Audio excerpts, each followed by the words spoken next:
Welcome to the Infosec Career Video Series. This set of short videos will provide a brief look inside cybersecurity careers and the experience needed to enter them. Today, I'll be speaking with Infosec Skills author Chris Stevens about the role of privacy manager. So let's get into it. Welcome, Chris.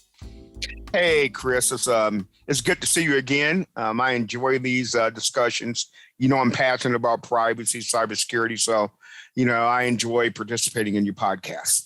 Absolutely. This is you were my first person that I wanted to contact on this topic. So let's start with the basics, Chris. What does a privacy manager do? What are the day-to-day tasks of a role like privacy manager? Well, it varies by organization to organization, but if we were to baseline those, is to really understand the needs of the director of privacy or the data privacy officer or the chief privacy officer, translating external requirements into policy, procedures, and standards, overseeing the staff.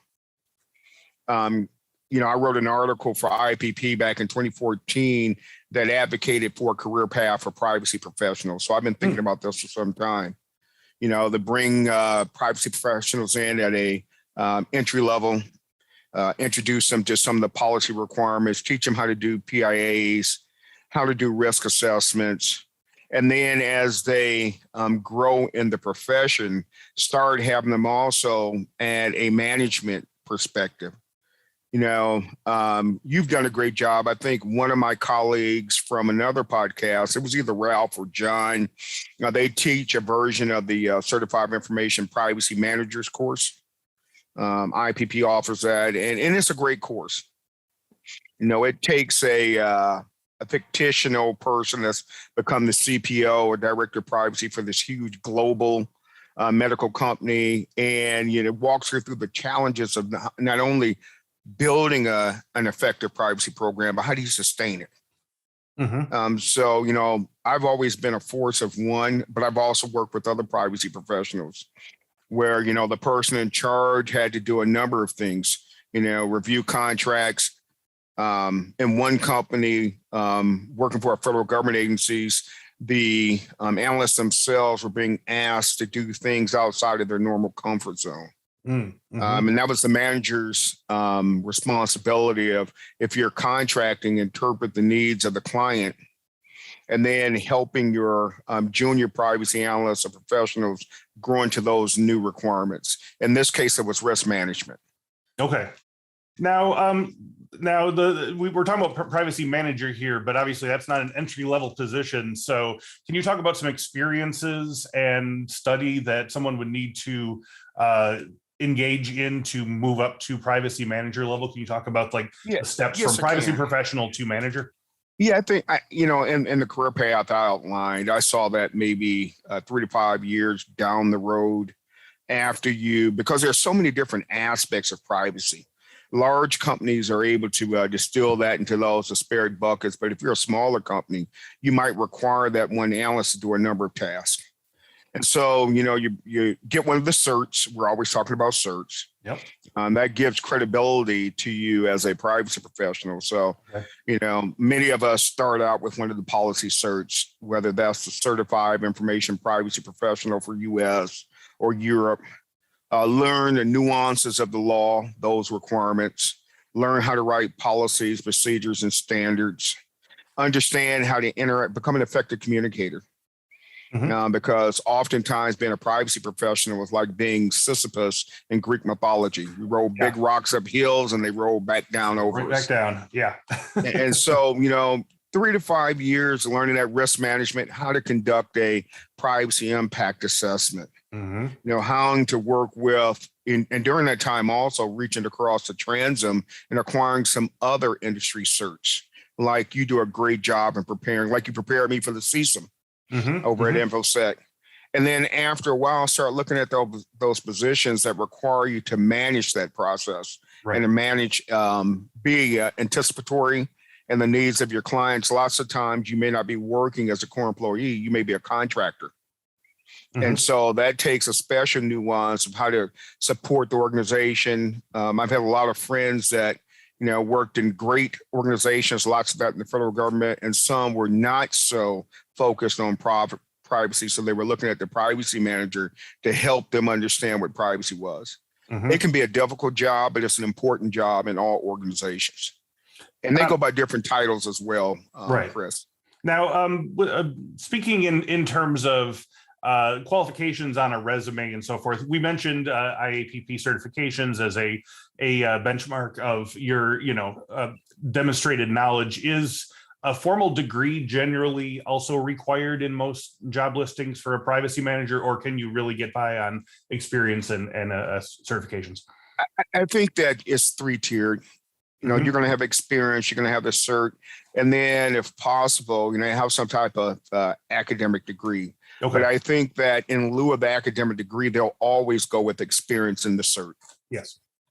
And yeah, I imagine at a certain point, the academic degree, it doesn't really matter what it's in, as long as you're sort of demonstrating your ability to sort of carry through, an academic degree of study. So whether it's law or psychology or humanities or whatever, I'm sure it all sort of hits you at the same spot in terms of usefulness on the resume.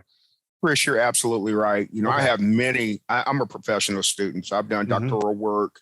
Yep. I've got a number of master's degrees, bachelor degrees, you name it, and nobody cares. Yeah. I do have a master's in information resource management, but, since I've become a privacy professional on interviews, and then working with clients, not one person's asking me, hey, break out your sheepskins. Yes. They go right to the search and they go right to the experience. They might glance at the academic part and sort of check it out. Yeah, they look at it. Like, okay, you got one. Yeah, we're all right. It's a balancing act where you got 50.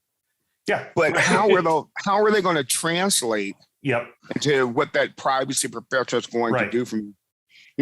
Chris, this is the reason why I had at the Global Privacy Summit Sunday and Monday, 126 students. Attorneys that had advanced degrees, others that had advanced degrees, and yet they were sitting with me for a period of 16 hours trying to get this cert because the cert means something.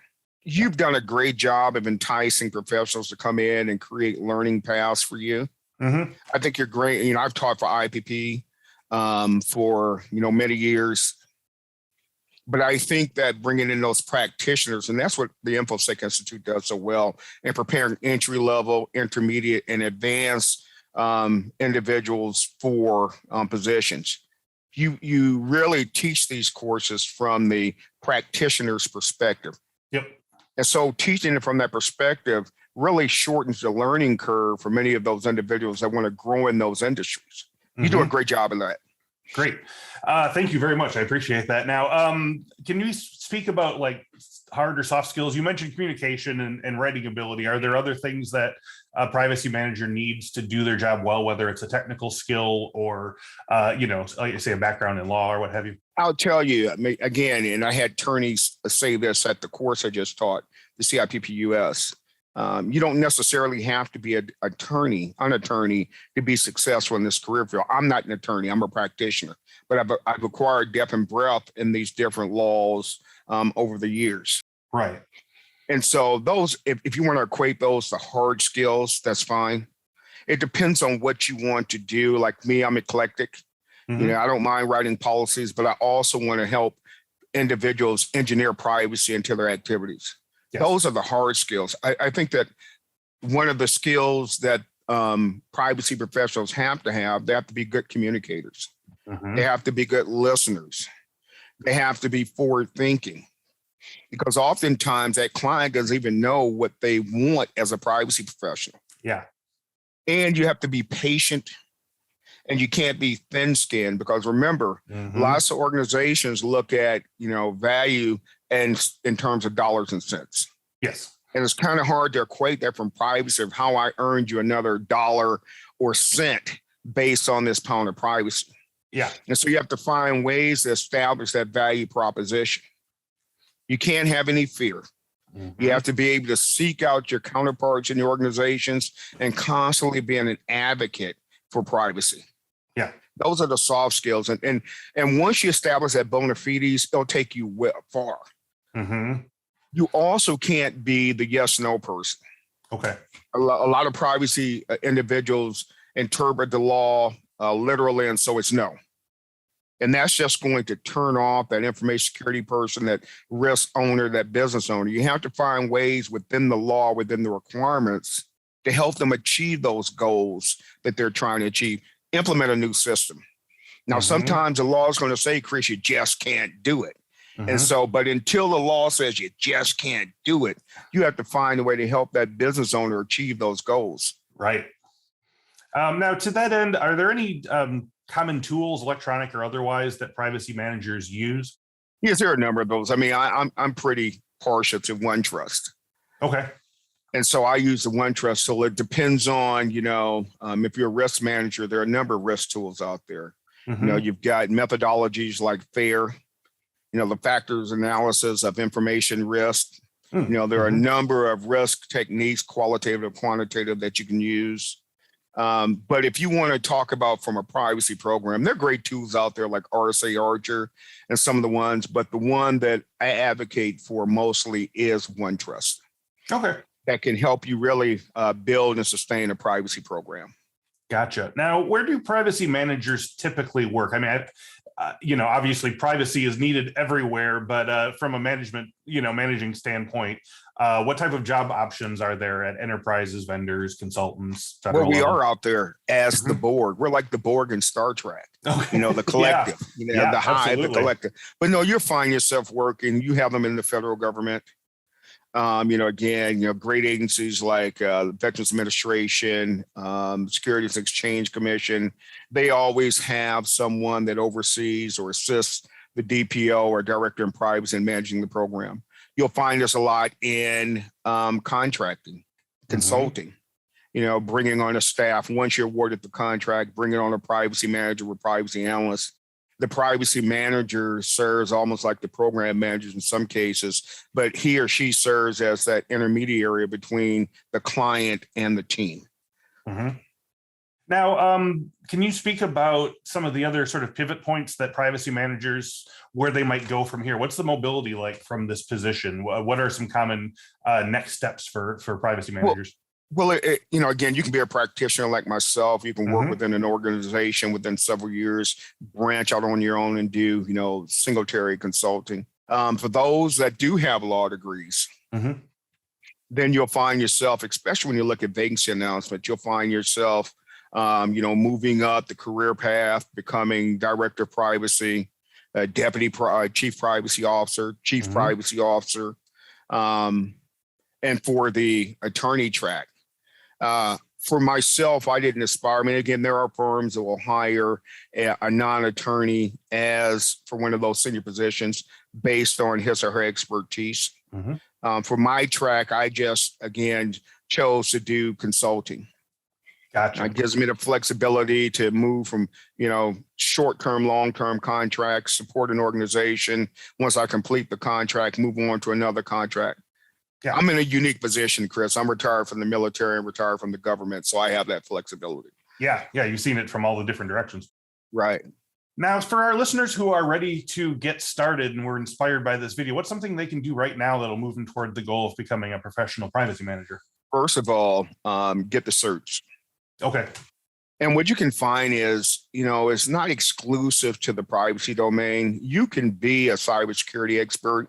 You can be an information security expert that already has management, depending on how privacy is aligned against those activities. And find yourself obtaining the cert, and then over time becoming not only an information security manager that has privacy responsibilities, but also transitioning other that take a short stint as a privacy manager. But it starts with acquiring the expertise and knowledge. Right. You're not going to spring fully formed from Zeus's head like Athena and be a privacy manager. It just doesn't happen that way. You got to acquire the requisite skills and then demonstrate those over a period of time, like in any career field. And then, once you've done that, then you've postured yourself for a managerial position. Love it. All right. Well, hopefully our listeners are ready to get excited about privacy as a career. Chris Stevens, thank you very much for your time and insights today. Really appreciate it.